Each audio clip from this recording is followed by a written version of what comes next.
So, being that I'm wearing a cowboy hat and a nice patriotic shirt, I thought it would be a good idea to talk about some Second Amendment rights and some accompanying laws that go with those rights. So obviously we have the Second Amendment. It's the right to bear arms. That means that you do have the right to have a gun on your person. However, generally you're going to need a permit, especially if you're outside of the confines of your home. If you're inside the confines of your home, and barring any exceptions such as having a felony, you're going to be allowed to have a gun.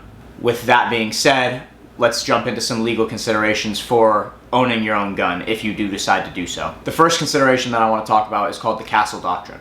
What that means basically is that your house is your castle, and you're allowed to defend yourself when you're in your castle. For instance, let's say that you're sleeping and you hear your door open and a robber has come to take your stuff. Are you allowed to pull out a gun and defend yourself? Yeah, absolutely. Generally, you can't use lethal force to defend property. However, in your home, the lines are a little bit more blurred. If you are in the threat of immediate danger, almost certainly in your home you're going to be allowed to use a gun, depending on which state you're in. Some states have the castle doctrine and some don't. Some have more of a duty to retreat. And that brings us to our next consideration, which is the duty to retreat versus stand your ground states. California, where I live, is a stand your ground state. And in a stand your ground state, when there is a threat of immediate danger, you do not have to retreat. You are allowed to protect yourself. Again, it has to be the threat of immediate danger, and obviously a gun is a tool of last resort. But if you feel like you're in the way of harm, serious harm, you're allowed to use your gun to defend yourself. Now, compare that with a duty to retreat state. That says that if you think that you can retreat, even if you're in immediate harm, you have to retreat. If there's a way out, you have to take the way out. You can't use lethal force if there's a way out. So be careful and check the laws of your jurisdiction. Our next point, having to deal with the duty to retreat versus stand your ground, is the cessation of threat. Let's say that you got into a fight. The person that you got into a fight with and you're carrying a firearm, the person you got into a fight with is knocked out. They're done. Now you want to pull out your firearm? No, you can't do that. Basically, once the threat of immediate danger has ceased, don't use your firearm anymore. Don't even think about it. If they're running away and you're going to shoot them in the back, that's going to look really bad in a court of law, and it's going to be very hard for your attorney to defend you. The next consideration that we should go over is called brandishing. So there's an intentional brandishing and an accidental brandishing. What brandishing is when you threaten somebody with your gun. Here's an example. Somebody comes up to you, they're like, "Hey buddy, how are you doing today?" And you pull up the gun like this so they can barely see it. That's brandishing. Now whether it's accidental or intentional makes no difference. So there is no difference. Don't do it. If you have your gun, if you have a concealed carry, don't brandish your weapon. It's gonna cause you problems. Now, in certain states, they have open carry laws. Brandishing is not really gonna be as much of an issue. Now, perhaps if you pull the gun, it might be an issue. If you threaten somebody with the gun, it might be an issue. But if it's a concealed carry state, that gun has to be concealed. If you're in your home, you know, the castle doctrine is likely gonna apply.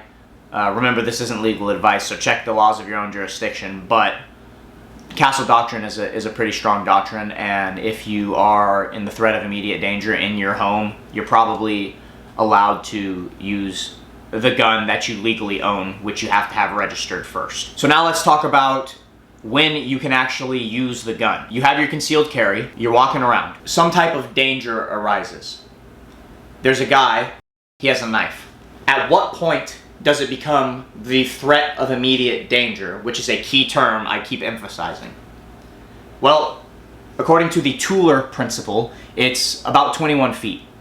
And the reason they came up with that is because that's about the amount of time that it takes you to draw your gun, pull it, and start firing before the guy gets to you. It's kind of a random number, but that's the amount of feet that you should have before you consider yourself in immediate danger. Now, the Tooler principle goes completely out the window if the guy has the gun. So if you do have your CCW, you know, take that into consideration. Gun is different than a knife, or no knife and just somebody trying to assault and batter and attack you.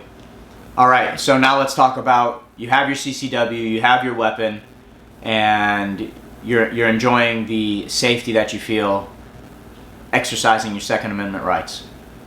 What happens when you're driving and you get stopped by police? I guess the first question going through your head is probably, do I tell them that I have a concealed carry? And the answer is maybe. If they ask you, yes, you should tell them. The way that you should tell them is dependent upon whether it's on your person or whether it's out of reach in the car.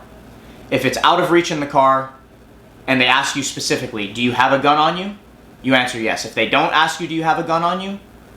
There's no need to bring it up. Why would you? So let me pose a hypothetical to you real quick. When a police officer pulls you over and says, hey, how fast do you think you were going? Do you know why I pulled you over? And you start going into how many brothers and sisters that you have, and you have an uncle and a dog at home. It's completely irrelevant information. It doesn't matter. You're legally carrying your CCW and it's not on your person. Okay? You don't need to bring it up. Now, if they specifically ask you, you should tell them. However, now this is important and pay attention. If you're carrying your gun on your person, if it's within reach in the car, before the cop says anything, you should tell them. Before I answer your question, I want to tell you that I am a CCW permit holder and I am currently carrying my concealed weapon.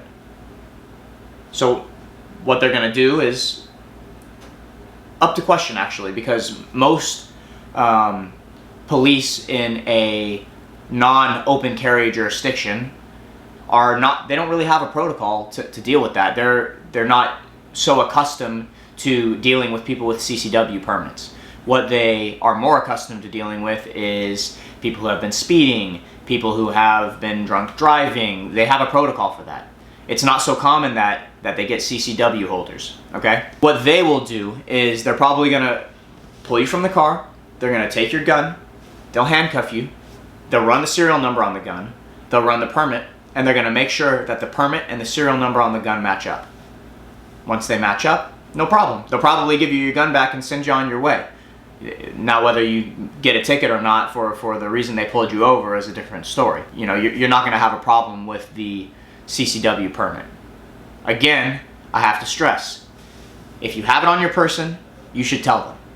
If you don't have it on your person, there's no reason to unless they specifically ask. So one of the questions that we get a lot is whether the police know that you have a CCW permit when they pull you over and scan your driver's license and run it through their system.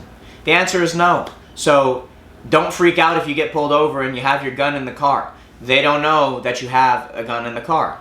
There's no way for them to know. It doesn't get registered in their system. When you have a CCW permit, it's not in the police system, so don't freak out. Don't tell them irrelevant information, and when in doubt, plead the fifth.